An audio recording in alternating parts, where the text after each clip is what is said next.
मैं आखिरी बात कहकर रुखसत होना चाहूंगा। दिल उबलता है तो उबलता ही रहता है। मुअज्जिन जब अजान देता है तो मुसल्ली यानी नमाजी कितने आते हैं मस्जिद में, बताइए?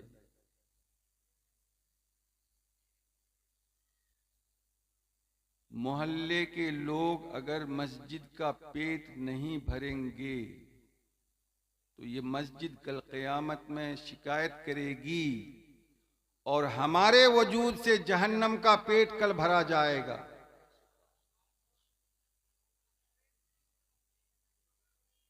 तो मस्जिद बनाना आसान, आबाद करना मुश्किल।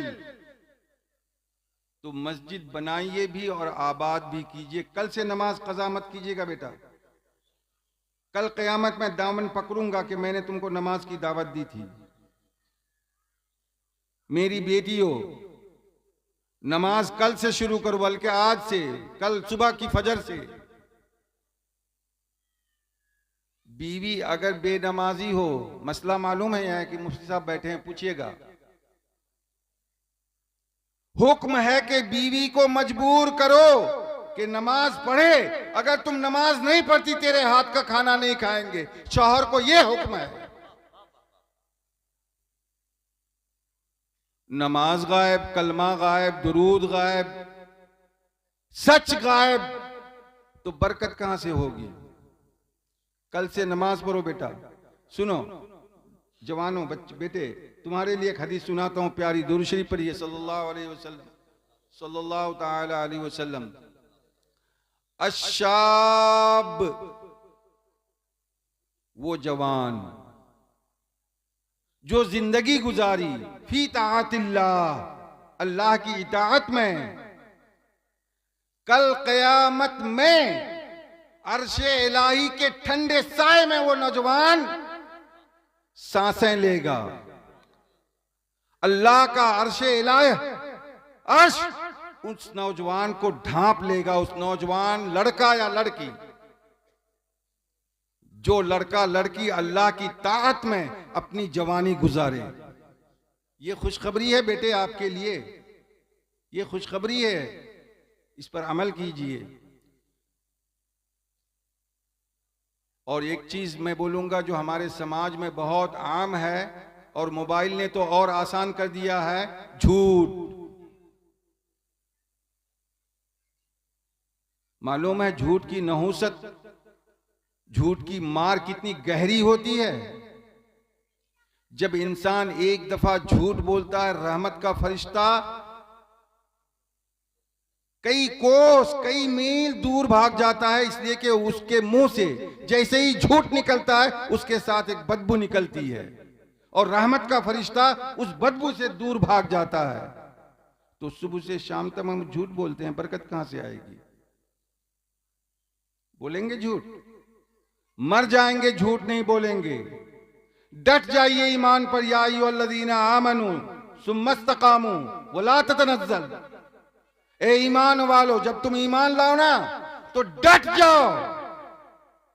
हजरते अबू हुरैरा की तरह सीने पर पत्थर रखकर कुरैश के औबाश आवारे नौजवान दमकते थे, सुलाकर पत्थर रखकर यहां। फिर भी हजरत अबू हुरैरा की जबान बोलती थी अहद अहद अहद, अल्लाह अल्लाह अल्लाह। हजरत अबू हुरैरा का कुछ बिगड़ा? सारा कुरैश मुसलमान हुआ? डट जाना, सुम्मस्तकामू। आज की जदीद तारीख में मसलके आला हजरत पर डट जाओ। इस्लाम के कई चेहरे हैं, बहरूपियों ने भेष बदल बदल कर इस्लाम के चेहरे भी बदल दिए हैं, लेकिन सच्चा पक्का इस्लाम सरकार गरीब नवाज का, सरकार मखदूम पाक का, सरकार मखदूम समनानी का, सरकार मखदूम अलाल और पंडवी का और इन तमाम मखदूमों के मिशन का मुहाफिज का नाम आला हजरत इमाम अहमद रजा। डट जाओ इस इस्लाम पर। इस ईमान पर। अल्लाह ताला हमें और आपको नेकियों की तौफीक अता फरमाए। जो कुछ हमने आप तक पहुंचाया है उस पर अमल करने की तौफीक अता फरमाए।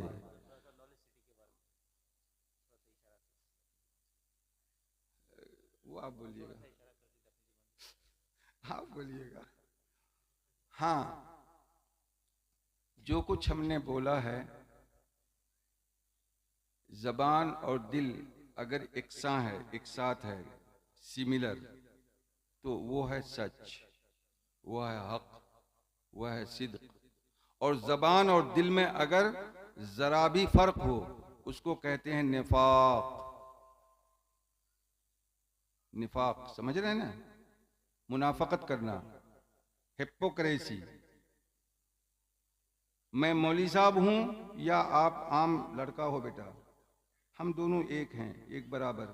तुम्हारी जबान और तुम्हारा दिल एक है तो तुम मुझसे बेहतर हो। मेरी टोपी कुर्ता जुब्बा पर मत जाइए। जब मेरा दिल और जबान में इकसानियत नहीं है तो मैं गलत हूं, तुम सही हो। इस्लाम का कॉन्सेप्ट लिबास पर नहीं है। इस्लाम में लिबास कोड है ही नहीं।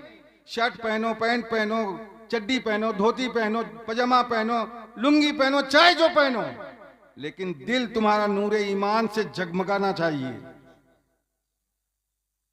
सूफिया की यही तालीम है और मेरे आला हजरत की तो यही तालीम है। इस दौर में मेरे आला से बढ़कर कोई सूफी ही नहीं। और नबी के जमाने में हजरत सिद्दीक अकबर से बढ़कर कोई सूफी नहीं। सूफी का मतलब होता है दर्दमंद इंसान। ये ठंड का मौसम है, गली में हम निकलते हैं, एक बेवा, एक मिस्कीन, एक मजदूर एक कंबल के बिना, एक चादर के बिना सिसक रहा है। यकीन जानिए अगर तुम्हारी आंखों में आंसू न आए और तुम्हारा दिल न तड़पे उस बुढ़ा को या बुढ़ी को देखकर, तुम्हारे अंदर इंसानियत नहीं है, तुम्हारे सीने में दिल नहीं है। वो बूढ़ा बूढ़ी भले गैर मुस्लिम हो, हिंदू हो, उसको आप अपनी पुरानी चादर तो दे सकते हो। अगर ताकत अल्लाह ने दी है तो खरीद कर नया कंबल ला के दो, नई चादर दो, नया स्वेटर दो। ये स्वेटर, ये चादर कल क़यामत में आपके गुनाहों को ढांपने का जरिया बन जाएगी। सूफी का दिल धड़कता है, सूफी का दिल तड़पता है, सूफी का दिल तरसता है, लरसता है। क्यों? मैंने आयत करीमा सुनाई ना, उखरिजत लिन्नास, लिलमुमिनीन नहीं कहा है, लिन्नास। ऐ मेरे बंदो, तुमको हमने पैदा किया है लोगों की भलाई के लिए। और हमारे सीमांचल या आम मुसलमान कहीं भी वो अपना फायदा, मेरा क्या फायदा, मेरा क्या फायदा। गुलाम जाबिर करता है, करने दीजिए, मेरा क्या फायदा। ला हौल वला कुव्वत। एक देखें, एक है जाती जरूरत। मेरे घर में शक्कर नहीं है, नमक नहीं है, दियासलाई नहीं है, एनीबडी, कोई भी कुछ भी, तो वह है जाती जरूरत।